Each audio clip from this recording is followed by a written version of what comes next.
So about 12 years ago in 2002, I had a complete physical and emotional breakdown. I ended up spending about 3 days in the hospital, just completely fell apart. For about 5 or 6 years up until that time, I'd been struggling with a really mysterious and debilitating illness that nobody could figure out. And it definitely wasn't for lack of trying. I'd flown all over the country to see doctors, various doctors and top specialists in their fields. I'd flown to a couple different countries to see specialists. I'd taken every kind of conventional drug you can think of. I'd seen alternative medicine specialists of every persuasion, acupuncturists, homeopaths, energy healers, shamans. I'd been on every special diet that you can think of. I was macrobiotic vegan for many months and vegetarian for several years. Traditional Chinese medicine healing diets. I had a cupboard full of thousands of dollars worth of supplements and herbs that I called my supplement graveyard that didn't work, didn't do anything for me. I did long meditation retreats, I did psychotherapy, I did hypnosis. I even moved to a retreat center in Big Sur called the Esalen Institute and lived there for 2 years to deeply explore the psycho-spiritual and emotional roots of my illness.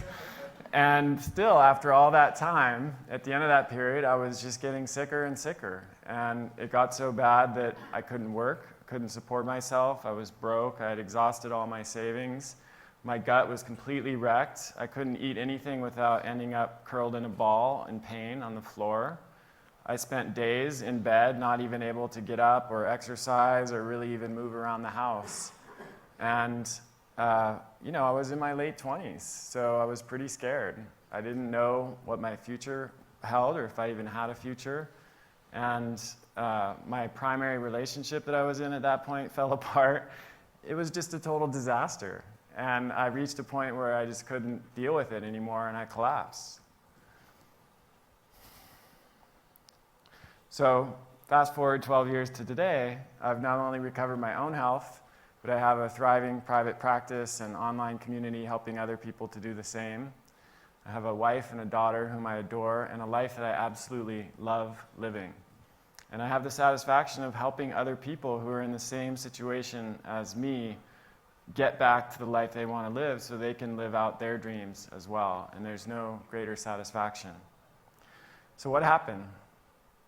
What took me from being barely functional, unable to support myself, completely unsure of my future, to the life that I have now? As you can imagine, it's a bit of a long story, and I'm not going to tell you the whole story, but the short version is that I adopted a diet and lifestyle that more closely matched what my body is designed for.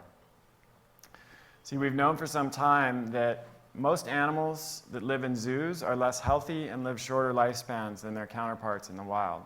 Why? Well, it's because their environment, primarily their diet and lifestyle in the zoo, is so dramatically different than the environment that they evolved in. Now, fortunately, some more progressive zookeepers have begun to realize this, and they're transitioning their animals back to a more native diet and lifestyle, at least to the extent that that's possible in a zoo, right? What about humans? In some ways, modern civilization has become the equivalent of animals living in captivity. You could almost say we're living in a human zoo, because our industrial civilization is unrecognizably different than the environment that humans evolved in for millions of years. You see, for 66,000 generations, which is about 2 million years, we ate primarily meat and fish, fruits and vegetables, nuts and seeds, and some starchy plants like tubers, sweet potatoes, yams, plantains, etc. We were physically active throughout the day. We didn't sit for long periods.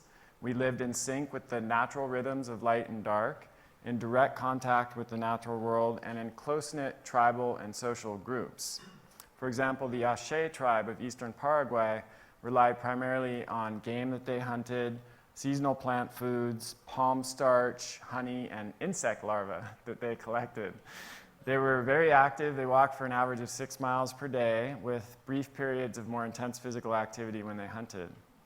So it might surprise you to learn that the Ache, along with virtually all other contemporary hunter-gatherer populations that have been studied, were superior to us in the industrialized world in every measure of health and fitness, from body mass index to insulin sensitivity to oxygen consumption, which is one way of measuring your physical fitness, to vision, to bone density.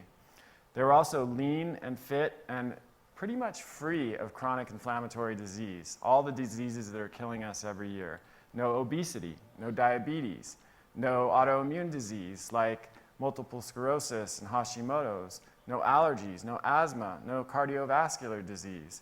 These pretty much didn't exist in these traditional populations. Now, some critics have argued that, sure, of course those diseases didn't exist in hunter-gatherers because they didn't live long enough to get them. I'm sure some of you have heard this critique. It's true that the average lifespan of our Paleolithic ancestors and contemporary hunter-gatherers was shorter than our average lifespan today. But these averages don't consider challenges that hunter-gatherers face that few of us in the industrialized world face today. Mostly very high rates of infant and juvenile mortality due to a complete lack of medical care. And this dragged down their average lifespan. But here's the interesting thing. Studies have shown that when hunter-gatherers have access to even the most rudimentary forms of healthcare, like having to walk for half a day to get to a rural medical clinic, they live lifespans equivalent to our own. But the difference is they reach those ages without acquiring any of the chronic inflammatory diseases that are killing us by the millions each year and destroying our quality of life. Now, contrast this with today, when 1 billion people around the world now suffer from diabetes and obesity. 600,000 people in the US die of a heart attack each year. Excess weight is now thought to account for 1 in 3 deaths that occur in middle-aged people in the US. And 50 million Americans, that's 1 in 6 people in the US, now suffer from autoimmune disease. And remember, these diseases were virtually non-existent in our hunter-gatherer ancestors. We think of them as, they're so common now we think of them as being normal, but they're absolutely not normal for human beings. Unfortunately, there's every sign that things are going to get worse before they get better. Today is the first generation of American children that are expected to lead shorter lifespan than their parents. Think about that for a moment in the entire history of this country. If current trends continue, 95% of Americans are expected to be overweight or obese in just 20 years. And 1 in 3 will have diabetes. So what happened? What took us from being a naturally lean, healthy, and vital people to being a sick, fat, and unhealthy people? In a word, the answer is mismatch. The diet and lifestyle that we're living today is at odds with our genes and our biology, and there hasn't been enough time or selective pressure for us to fully adapt to this new lifestyle. Today, the average American gets over 50% of their calories from flour, sugar, and industrially processed seed oils like corn, soybean, cottonseed, etc. We sit for long periods for work. Many of us increasingly sit during our leisure time with things like watching TV, browsing the internet and social media, playing video games. We're sleep deprived. 1/3 of Americans are now getting fewer than 6 hours of sleep, despite a mountain of evidence that suggests we need 7 to 8 hours to function properly. We're chronically stressed. The average American is working 12 to 13 hours more per week than we were just 50 years ago. And even when we do get away, we rarely unplug, right? A recent study found that 65% of American workers check their work-related email while they're on vacation. So it follows then that the way to recover our innate natural health, the health that is our birthright, really, is to return to a diet and lifestyle that more closely matches what our bodies are designed for. And that's what paleo is all about. It emphasizes the real nutrient-dense foods that our bodies thrive on, and it eliminates the highly processed and refined foods that have become the mainstay of the industrialized diet. But paleo is not just about what you eat. It's also about how you live. So getting 7 to 8 hours of sleep per night, managing your stress, sitting less, moving more, optimizing your sun exposure, cultivating more pleasure and connection, as several other speakers have talked about, and bringing more play into your life. These things are all just as important within the context of a paleo framework and a native species-appropriate lifestyle for promoting optimal health over the long term. So I think paleo has the potential, and the research supports this, to reverse the epidemics of metabolic and cardiovascular disease. In randomized clinical trials so far, which is the gold standard of medical evidence, paleo has shown positive improvements in weight, waist circumference, body mass index, blood pressure, blood sugar, a variety of lipid markers like total cholesterol and HDL cholesterol, and inflammatory markers like C-reactive protein. What's more, paleo has been shown to be more effective for doing all of that than traditional low-fat diets and even the Mediterranean diet. It's also been shown to be more satiating per calorie than the Mediterranean and low-fat diets. What that means is that when you eat paleo foods, you feel more satisfied. When you feel more satisfied, you naturally eat less. So you lose weight without trying, and you'll be more likely to stick with it over the long term. But I've also seen the power of paleo firsthand in my work with patients, and of course in my own experience, which I told you a little bit about. One of my patients, Samantha, was about 42 when she came to see me, and she was 50 pounds overweight. She had just been diagnosed with metabolic syndrome. She had several markers of impaired metabolic function, high blood sugar, high blood pressure, low HDL, high triglycerides, and a C-reactive protein of 7, which is very high, indicates significant inflammation. Of course, Sam's doctors told her she had to be on a cocktail of medications, probably for the rest of her life. And that didn't sit well with her, so she came to see me for a second opinion.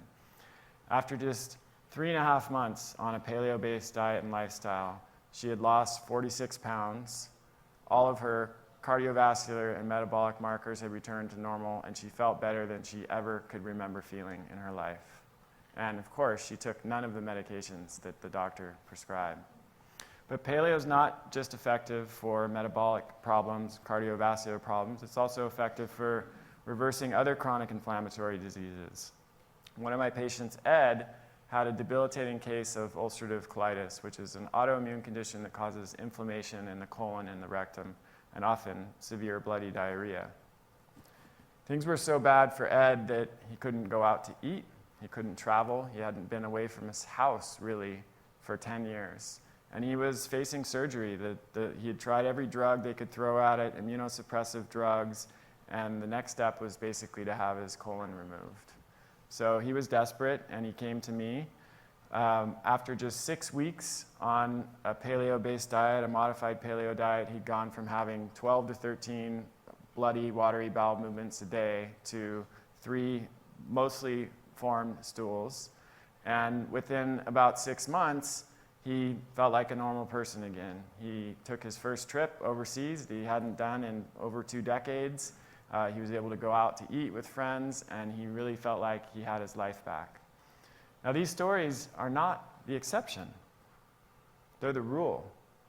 I see them all the time in my work with patients, and I hear about them regularly from my colleagues in the functional medicine community and in the paleo community. So I want to talk a little bit now about one of the most common paleo critiques.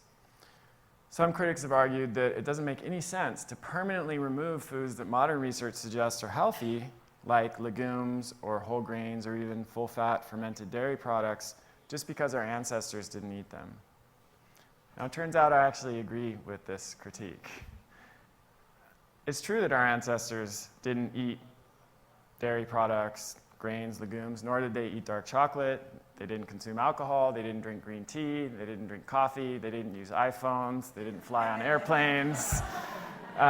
So you can start to see how this argument falls apart, right?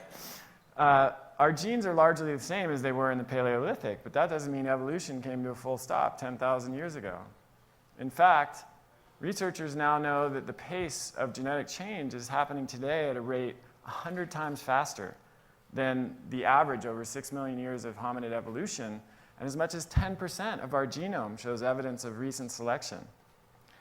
And these genetic changes do affect our tolerance of some agricultural foods, at least for some people, and in certain cases. Dairy products are a great example. 10,000 years ago, none of our ancestors had the ability to digest lactose as adults. With lactose as the sugar in milk, we stopped producing lactase, which is the enzyme that breaks down lactose, because there was no need to produce it as adults. Mother's milk was the only lactose-containing food. And so it would have been incredibly inefficient for our bodies to continue to produce lactase into adulthood. But this all changed when cow's milk became a readily available food source. Milk was high in calcium, which our farming ancestors were deficient in, and it was also a great source of hydration and sustenance at a time when drought and famine were becoming increasingly common. So about 8,000 years ago, as often happens, a spontaneous genetic mutation arose that allowed some of our ancestors to digest lactose as adults.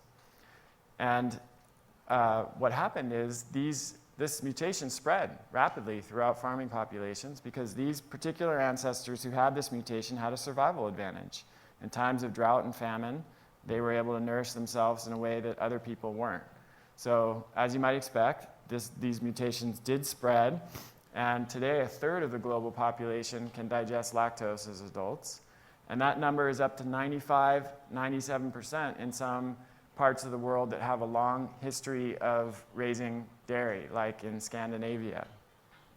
So the goal, at least in my mind with paleo, is not to recreate the exact diet that our ancestors ate.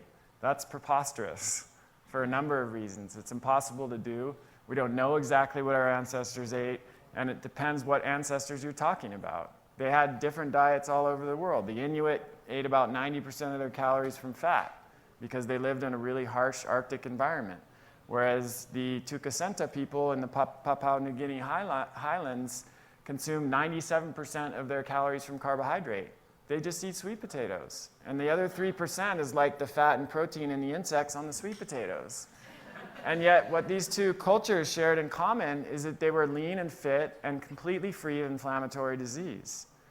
So, what does this all mean for you? The good news is you don't have to wear a loincloth or sleep out in the backyard to get the benefits of a paleo lifestyle, although you can if you want to. Nor do you have to give up the considerable advances of modern medicine. We live in amazing times. We can restore sight to the blind. We can reattach limbs. We're starting to be able to fight cancer with nanorobots. We've even cloned animals. So why not combine the undeniable benefits of a paleo, real food, nutrient-dense diet and lifestyle with the best that modern medicine has to offer so that we can live longer and healthier lives than we've ever lived before, so that we can protect the health of future generations, which there's nothing more important than doing. And we can save billions, if not trillions of dollars a year in healthcare costs. So if you're ready to lose weight, feel better fast, and even prevent and reverse disease, here's one way that you can get started. For the next 3 weeks, just take out all flour, sugar, and industrial seed oils. These are things like corn, soybean oil, cottonseed oil. They're in a lot of processed and refined foods. These foods are really high in calories, and they're virtually devoid of the nutrients that we need to function properly. So after those 2 weeks, you remove grains, dairy products, and legumes from your diet. Now, as I mentioned, there's often nothing wrong with these foods for many people, but they're the most likely to cause problems for people who have chronic inflammatory diseases. So I think it makes sense to take them out of the diet, at least for a period of time. So once you've done that, you're on a paleo diet. Do it for another 2 weeks, for a total of 4 weeks. And at the end of that period, I think it's a great idea to reintroduce what I call gray area foods. These are these agricultural foods that we don't have a long history of eating, but that modern research has shown are healthy when they're well tolerated. So we're talking about whole grains, talking about legumes, which are fantastic for the gut microbiome. We're talking about alcohol. We're talking about full fat and fermented dairy products. So these are things that you can add back in to see how you tolerate. Because as any clinician in this room will tell you, there's no one-size-fits-all approach to diet. We share a lot in common as human beings, but we also have important differences. We have different genes, different gene expression, different lifestyles, different goals, different activity levels, and all of these will influence and determine what an optimal diet and lifestyle is for each one of us. So we start with paleo foods because they're the most nutrient-dense, they're anti-inflammatory, they are safe for most of us, and they're the least likely to cause food intolerance or food allergy reactions. But there's no reason to completely exclude these agricultural foods from your diet forever just because our ancestors didn't eat them. So with rates of obesity and chronic disease at all-time highs and healthcare costs continuing to spiral out of control, I think there's never been a greater need for a low-cost, effective solution to this healthcare crisis we're in. I believe a paleo-based diet and lifestyle has the potential to dramatically improve our health, to protect the health of future generations, to prevent and reverse disease, and save us billions, if not trillions of dollars in healthcare costs each year.